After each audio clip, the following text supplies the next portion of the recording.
Tonight on UCentral News.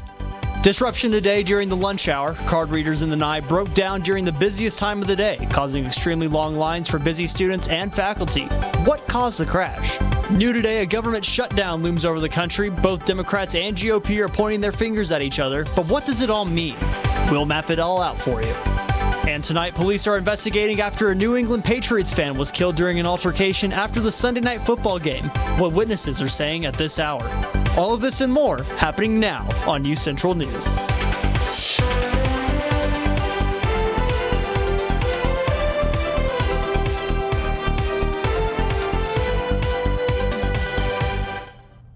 You're looking at footage of the Nye Center earlier today when credit card machines went down. And as you can see, the lines got very long, very fast. It looked like a very chaotic and confusing time for those students. Good evening, Broncos. I'm Emma Birch. And I'm Mark Lowe. Welcome to this edition of UCentral News. And that's where we begin our show with tonight.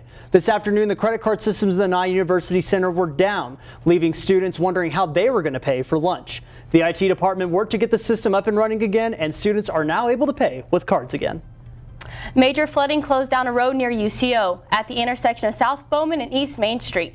A water pipe burst, causing the street to flood. Multiple roads were shut down. Also, the Liberal Arts South building at UCO was affected and left without water. Roads are now back open. The water has been restored and the pipe has been fixed. Officials are still unsure what caused the pipe to burst. Well, I know that if it was the pipe burst today, I would have ran through it because it was a little hot today. It really was. That sun is definitely outshining as compared to yesterday with all the storms. So, Destiny, what can we expect with the weather going forward? So yes, there were some storms last night, but today all those are gone. It's been a pretty warm day. It's about 85 degrees outside currently. There are a few clouds in the sky, but for the most part it is pretty sunny outside. The winds are a little high. They're blowing south about 15 miles per hour, but every once in a while there are those stronger gusts of winds that are up to 25 miles per hour. And then on top of that, the humidity rate is pretty high today. It's about 57%. And just because that rate is so high, it does feel like it is 88 degrees outside. But then moving on tonight, it's going to cool down a little. The temperature is going to drop down some to 68 degrees. It is still going to be pretty cloudy though. There's going to be some clouds in the sky. The winds are going to be pretty low, 8 to 10 miles per hour, blowing southeast, but then the humidity rate will be staying the same. And then for once, for what seems like a long time, there's no chance of rain tonight, so there's not going to be any rain tonight, but there will be some later on in the week. That is all I have for now. Back to you guys at the desk. Thank you, Destiny. Well, the government is on the verge of a shutdown. Both sides of the aisle are pointing their fingers for the reasoning of the close. But do people know why the shutdown is and how it really impacts our nation? I went out to find out. We're days away, once again, from a government shutdown, all at the hands of this endless MAGA madness. The U.S. government is days away from stopping all government functions. The appropriations budget has been struck down by all Democrats and 5 Republicans in the House. Both sides are pointing blame at each other.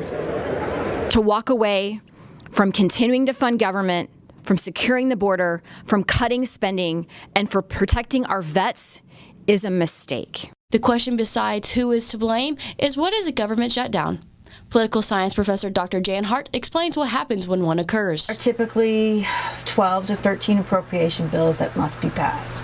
So if one of them is not passed, the government shuts down in that particular area, and that can lead to a couple of consequences. One of those consequences, hundreds of thousands of unpaid government workers, but you yourself can even be impacted. People can't get their passports when people can't do government services, when tourists can't go to the Washington, D.C. mall. All sorts of things will stop. Until both sides come to an agreement, the lingering worry of a shutdown is becoming more prevalent. I think public pressure plus media pressure plus politician pressure will enable hopefully them to reach an agreement. I'm UCentral News. Kraft Heinz announced Tuesday that they're recalling 83,000 individually wrapped single cheese slices due to a choking hazard. The Chicago and Pittsburgh-based company announced one of its wrapping machines developed a temporary issue that left a thin strip of film on the cheese after it has been removed from the wrapper. In 6 cases, people have said the issue caused choking or gagging, but there have been no injuries or deaths reported. Consumers who bought the product should return it to the store they purchased it from and receive a refund. And speaking of those refunds, parents of kids who play the popular video game Fortnite might be entitled to financial compensation. U.S. regulators are currently emailing millions of parents about how they might be eligible for a refund if their child has bought an in-game item without their knowledge. Fortnite has been known to use tricky methods to get young players to buy virtual items. Last year, the Federal Trade Commission announced that Epic Games, the company behind Fortnite, will have to pay $245 million in refunds. Epic Games will also have to pay a $275 million penalty for collecting information from children under 13 without parental consent. Those who have been emailed about refunds will have until January 17th to submit a claim. Listen up, future Broncos. UCO applications are now open. You can apply to become a Bronco and request information at uco.edu. The application fee for undergraduates is $40 and $60 for the graduate students. Good luck. And did you know that UCO's homecoming starts this weekend? On Saturday, we have a lip sync battle at 7 p.m. in the Constitution Hall in the Nye. Following up with the lip sync battle, up next, Sunday, we have Deck the Campus at 11 a.m. to 4 p.m. at the Blue Tent on campus. And Rock and Relay will be from 5 p.m. to 7 p.m. at Plunkett Park on the same day. Well, hopefully, with homecoming coming up, weather will be nice. No more rain, just nice, cool temperatures. Yeah, absolutely. Hopefully those storms kind of stay away for a little bit so we can enjoy some homecoming. Destiny Pittman will have our weather look after the break. I was raised to believe in the power of possibility, to always move forward but never forget where I came from, to value hard work, ingenuity, and hospitality. On one hand, my people are rough and rugged. On the other, refined and elegant. They taught me how to love beautiful things and cherish my past, to seek out adventure, eat well, and to have a good time. So I keep their traditions alive every place I go. They call me Oklahoma City, but you can call me the modern frontier.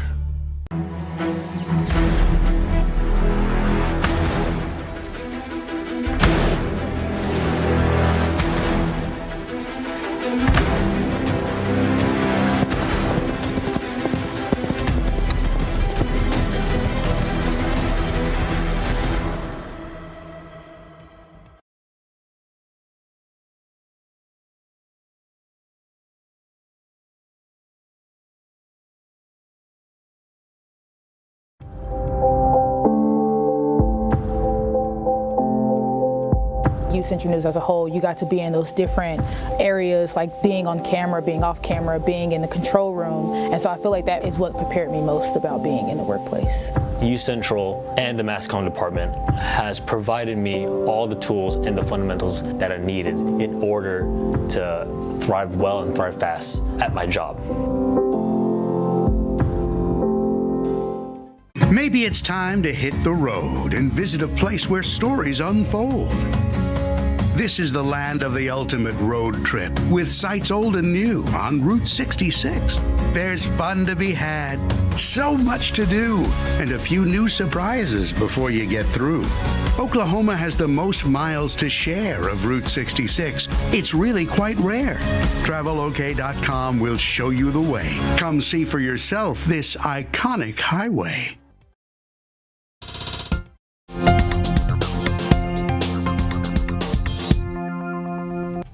Welcome back, Broncos. It has been a very nice warm day here in the Edmond area, so let's take a statewide look and see how the rest of the state is feeling currently. So as we start up in the Panhandle, we can see up in Guymon it's about 86 degrees. Moving on to Woodward, it's about 82, 85 in Clinton, and then down in Altus and Lawton. Those are going to be the warmest parts of the state currently. Altus 90 degrees, Lawton 94. And then as we move over into Ardmore, 84 degrees. 77 down in Idabel, and then up in McAllister, it's about 74 degrees currently. And then as we can see, they also are having some light thunderstorms going on currently. And then over central Oklahoma, the Oklahoma City and Edmond area are both going to be about 84 degrees currently. It's the same for Tulsa, also 84. 85 up in Ponca City, and then 82 up in Miami. So we can see the entire state is feeling this nice warm weather. And then we can just move on to our 7-day forecast. So like I said earlier, today was a nice sunny day, high of 87, low of 68. But then as we move on into later in the week and this weekend, we can see that there are some chances of thunderstorms again. So tomorrow there's a 60% chance of a thunderstorm with a high of 86, low of 67. And then Friday, high of 86, low of 71, again 40% chance of thunderstorms. And then as we move on into this weekend, Saturday and Sunday both have a 20% chance of those storms. 91 for the high on Saturday, 67 for the low, 84 for the high on Sunday, 62 for the low. But as we move back into next week, it looks like that rain is going to be gone for a little bit. It's going to be a little cloudy on Monday, high of 82. Low of 61, but then on Tuesday the sun is going to come back out. It's going to be a nice warm day again, 82 degrees again, low of 63. I know I'm excited for next week for it to be a little sunnier. It's been kind of gloomy some days this week, so I'm excited to see that. How are you guys feeling about that? Yeah, personally, I'm definitely excited to see this rain here. It's been long overdue in Oklahoma for sure, and if it helps cool down that temperature, I am all for it. Absolutely. Well, coming up on social media, an NFL star is missing after his mother suspiciously died. Our social media anchor, Jules Black, will have that and more coming up.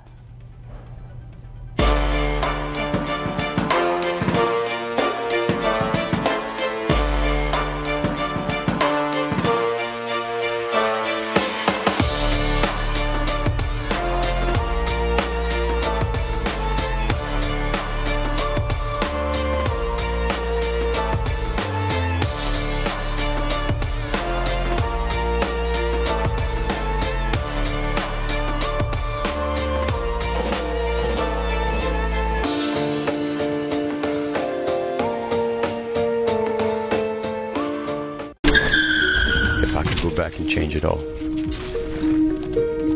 I would. I think I'm gonna miss you the most. I'm sorry. I'm so sorry. I'm so sorry. Maybe it's just the little moments. If I could go back and change it all, if I could go back, I would. But I can't.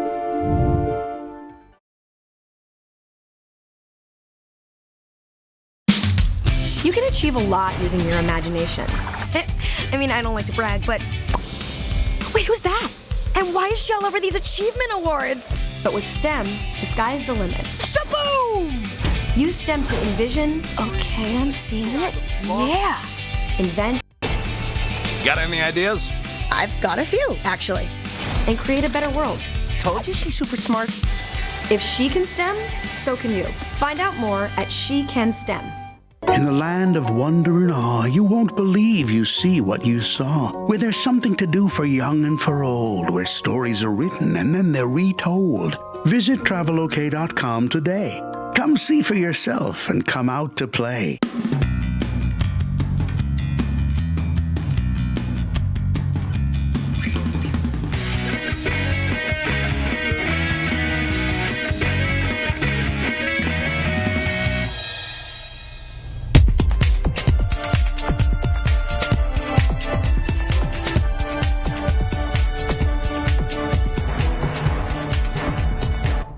Happy Wednesday, UCO family. My name is Jules Black, and I'm here for your social media updates.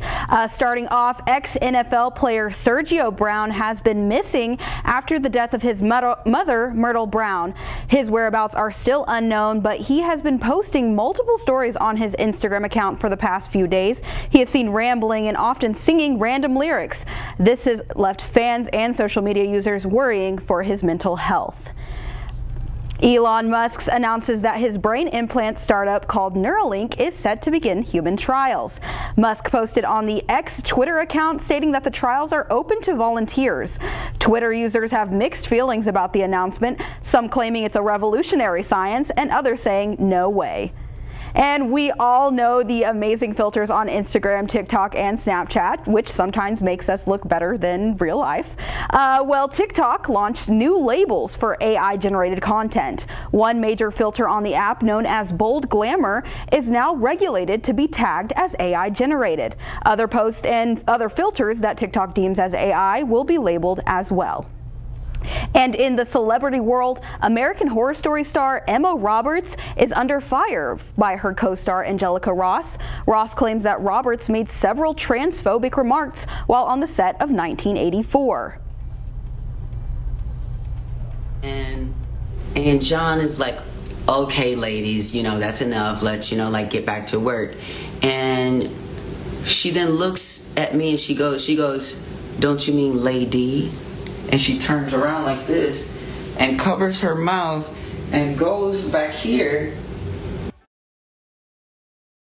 Are quick to make memes about Emma Roberts and this controversial situation. And that is all I have for you for your social media updates. I hope you all have a great evening. Back to you guys at the desk. Thank you for that, Jules. And coming up on UCentral Sports, Ray Robinson has the rundown in UCO volleyball. Jaden Evans with the national recognition in the MIAA, NFL news, and a Thunder Fan Fest coming up after this. Stick with us.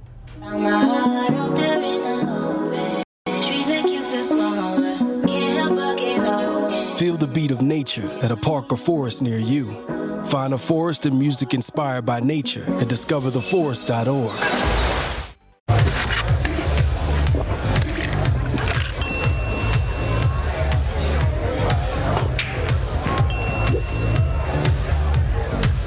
If you need to do something to feel okay to drive, you're not okay to drive. Don't drive buzzed.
Welcome to UCentral Sports. I'm Ray Robinson. I want to start this segment of UCentral Sports with a big congratulations to UCO junior volleyball player Jaden Evans. She won the AVCA Division II Player of the Week. She is one of the women responsible for their 2-0 record in conference play.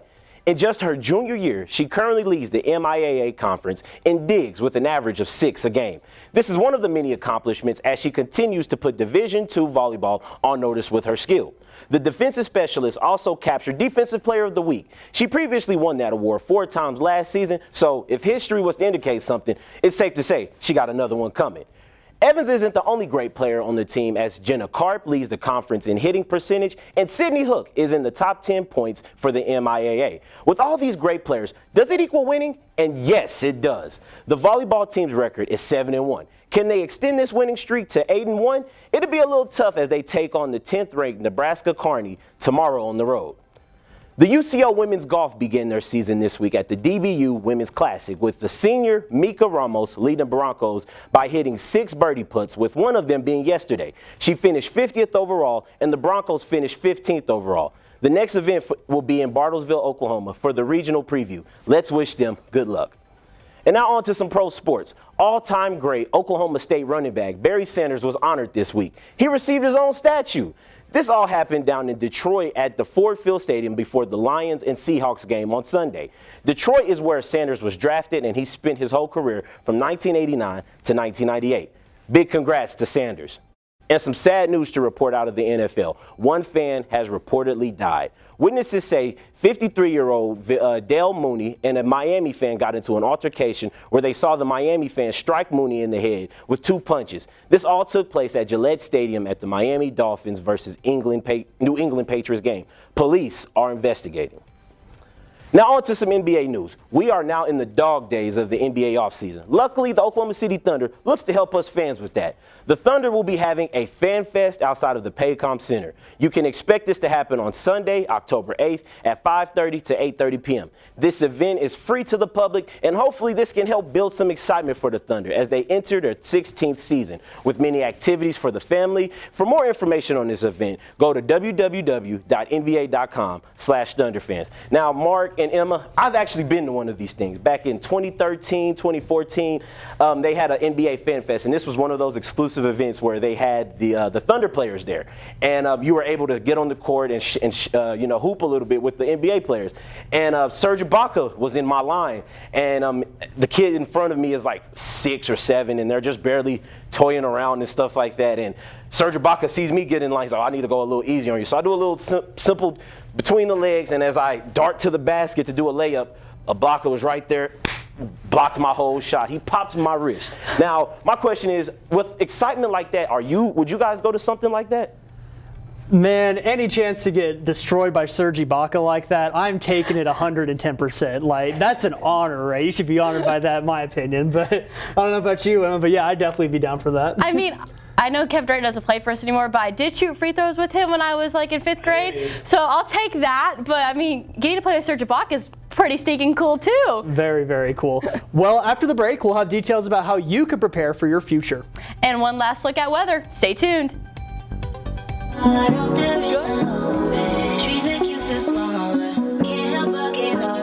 Feel the beat of nature at a park or forest near you.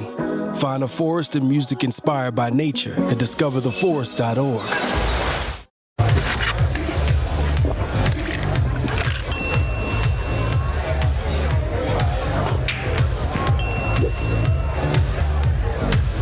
If you need to do something to feel okay to drive, you're not okay to drive. Don't drive buzzed.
Broncos to UCentral News. Well, here's some more information about UCO coming up. Tonight, the UCO Association of Black Journalists is hosting a free headshot event in the Carl Albert Room in the Nye from 6 p.m. until 8 p.m. This event is also open to the public, and each attendee will receive 3 professional photos, and they can use them however they like. And tomorrow night, if you want to get your resume reviewed by professionals, Paycom representatives will be in the Nye University Center from 2 p.m. until 5 p.m. This event is a first-come, first-served service, and registration isn't required, but it's highly recommended. Both of these events are in preparation for the career fair on September 27th. And Destiny, let's take one more look at that weather. How's it looking out there? So yes, outside it's pretty warm right now, but tomorrow there are going to be some thunderstorms. So I'm just going to go over that and give you guys a forecast for that. So at about 11 a.m. there's going to be some storms. So storms are going to stay until the mid-afternoon. Around 2 p.m. though, those storms will be gone. It'll be the peak of the day, a high of 84, but it will be pretty windy. And then it's going to be windy until the evening, and then tomorrow night around 7 p.m. the temperature is going to drop again and those to 67 degrees, and those storms are going to be back. And we do have a lot of thunderstorms coming up this week, so I just wanted to give you guys a few tips on how to stay safe if there are some storms. So if there are some storms coming on, just make sure that you are either inside your car or inside of a building, and then make sure to keep a umbrella or raincoat in your car. And then lastly, remember the 30-second rule if there is a storm. So basically that rule is if you see lightning, start counting, and then and stop counting when you hear the thunder. If that time from when you saw the lightning until you heard the thunder is less than 30 seconds, then that means that it is not safe to be outside. So you should go and seek shelter immediately. Stay safe out there. That's all I have for you guys now. Back to you guys at the desk. Thank you, Destiny, for that. Yeah, definitely need to remember to have all those with you if it starts to rain, especially tomorrow morning. It looks like as we start getting started with classes tomorrow, definitely need to remember to bring a hoodie or a rain jacket to class tomorrow with you. Absolutely. Well, hopefully the weather will clear up and it'll be nicer for homecoming next week. Tons of activities, so make sure you go out and check them out. Yeah, for sure. Definitely want to check those out. And unfortunately, that is all the time we have today on this edition of UCentral News. Thank you so much for joining us. Signing off for now, I'm Mark Lowe. And I'm Emma Birch. Have a nice night.